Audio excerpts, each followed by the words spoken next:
Hello guys, good morning. हामी चाहिँ अहिले दाप्चा घुम्दैछौँ चट्टा लाएर। कस्तो छ? Dapcha is rock. यो दाप्चा चाहिँ अब बौचाको गाउँ दाप्चा एकदमै पुरानो ठाउँ होइन। पहिला यो बिपी हाइवे नबन्दाखेरि अहिले मान्छेहरू कालिकाको दर्शन गरेर आउँदैछ।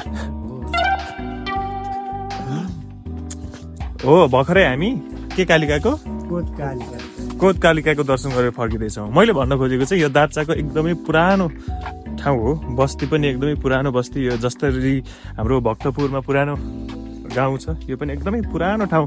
तल रोड नबन्दाखेरि पनि यताबाट मान्छे हिँडेर चाहिँ बनेपासम्म आफ्नो किनमेल गर्नको लागि अथवा केही बोकेर हिँड्ने ठाउँ हो।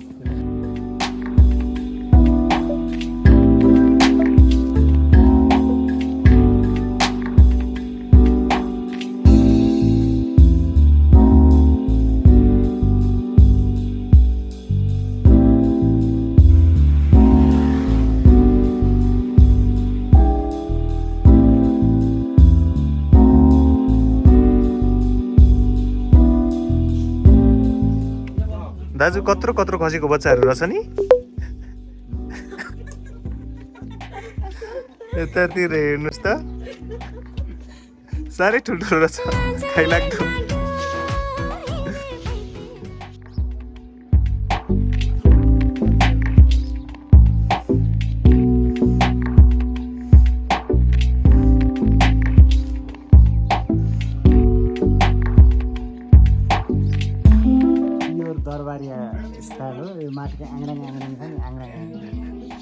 यो चाहिँ आङनाङ आङनाङ हो है। ल बुझ्नु पर्यो सबैले। उहाँले यो चाहिँ धानको भुस के अरे, त्यसपछि गएर सक्खर, चुना अनि कालो दालहरू हालेर बनाएको। हामी चाहिँ चटुलाको दाजुको बेखानाको यता दाप्चामा होइन। दाजुको घर निवास यता पछाडि भइहाल्यो। अब दाप्चामा यो एकदमै पुरानो सिटी होइन, ऐतिहासिक हो। दरबार भइसक्यो, ब्युटिफुल दरबार। घर चाहिँ यही छ। अनि अब यतानिर होटेल पनि बन्दैछ है।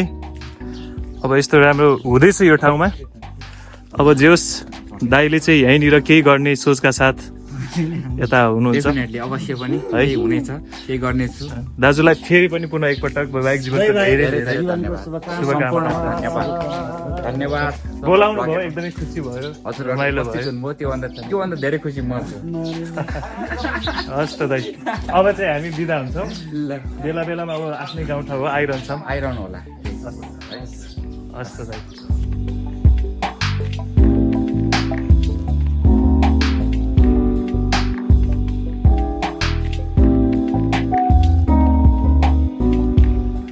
हामी चाहिँ दाजुलाई बिदाई गरेर ठ्याक्क आइपुगेका छौँ गौतम बुद्ध गुम्बामा। यति नजिक आइसकेपछि अब यहाँ पनि आउनै पर्यो। मेन त अब ऊ आएको थिएन फर्स्ट टाइम है। अब मेरो त कतिचोटि भन्नु, अब यहीँ नजिकैको मान्छे परे। सो अब साथीलाई भ्रमण गरिदिनु, यहाँको घुमाइदिनु पर्यो नि त होइन। टक्क भनेर हामी चाहिँ अनि यता गुम्बातिर आयौँ है त।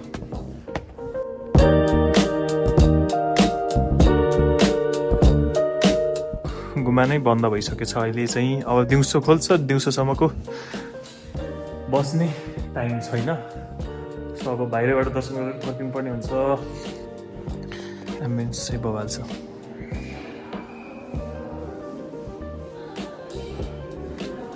बोर भयो नि त साथी। नेक्स्ट टाइम आउँला अब फेरि।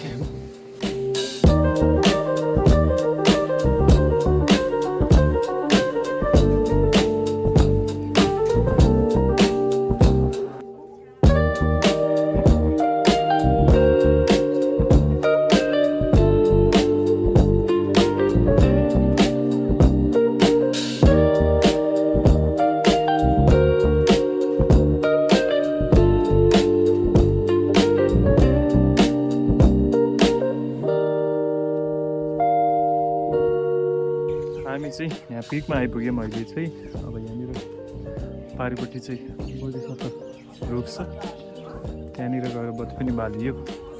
अब चाहिँ फर्किन्छौँ। काठमाडौँ पुग्नु छ, पानी पर्ला जस्तो मौसम हुँदै आयो। है अब हामी बिस्तारै पनौतीको बाटो हुँदै फर्किन्छौँ। अस्ति हिजो आउँदाखेरि चाहिँ एकदमै साँगाको बाटो आएको, यस्तो धुलो धुलो भएर मान्छे पुरै सेतो भएको थियो। अहिले चाहिँ हामी पनौती हुँदै फेरि बनेपाबाट नालाको बाटो छिरेर सिधै भक्तपुर निस्किन्छौँ है त। कस्तो लाग्यो नवबुद्ध? राम्रो लाग्यो। अब गुम्बा चाहिँ छिर्न पाएन, बन्द रहेछ है। अब कति धेरै घुमेको भन्नुहुन्छ, के भयो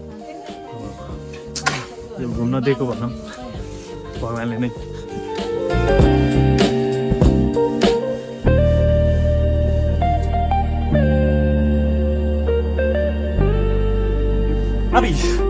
ठन्डै लडेन यहाँनिर, यस्तो स्टेप रहेछ नि त। अब भिडियोको सुरुमा यता हेर्दै आएको भ्यूले तान्यो मलाई यो पछाडिको मन्दिरले।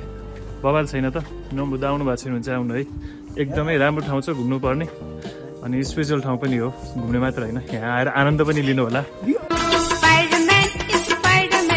हो कि होइन? यहाँ घुम्नु पनि रमाइलो प्लस आनन्दित ठाउँ पनि हो है।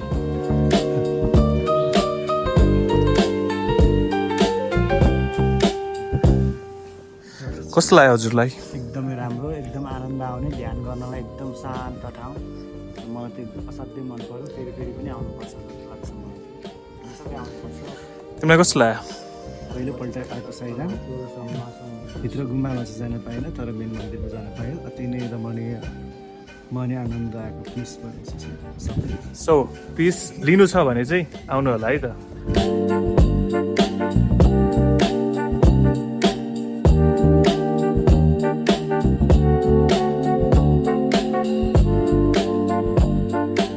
सिनेमेटिक सर्ट्सहरू अलिअलि लिँदै थियो, त्यसले चाहिँ मलाई पनि सिकाउन के खिच्ने भन्छ या, तर रमाइलो भयो, मेरो भिडियो हल्लियो। साँच्चीकै एकदमै सुन्दर छ यहाँ ठाउँ चाहिँ। आउनु भएको छैन भने चाहिँ आउनु होला है त।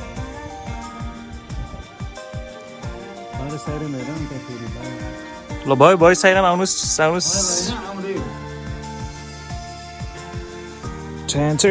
हाम्रो घोडा चाहिँ यहाँ छ। अब चाहिँ हामी सिधै काठमाडौँ फर्किन्छौँ। अस्ति आएको बाटो, हिजो आएको बाटो हामी फर्किँदैनौँ, यहाँबाट सिधै पनौतीको बाटो बनेपा निस्किन्छौँ, बनेपाबाट फेरि नालाको बाटो हुँदै भक्तपुर निस्किन्छौँ। ओके, काठमाडौँमा भेटौँला है त। By by by by. अब तपाईँहरूलाई यो लाग्न सक्छ के हो भनेर, सुन्तला यस्तो दामी फलेको रहेछ नि। बाटोमा आउँदा आउँदै रोकेर हेर्न बाध्य भयो। सुन्तला बगैँचा रहेछ यहाँ पारि चाहिँ।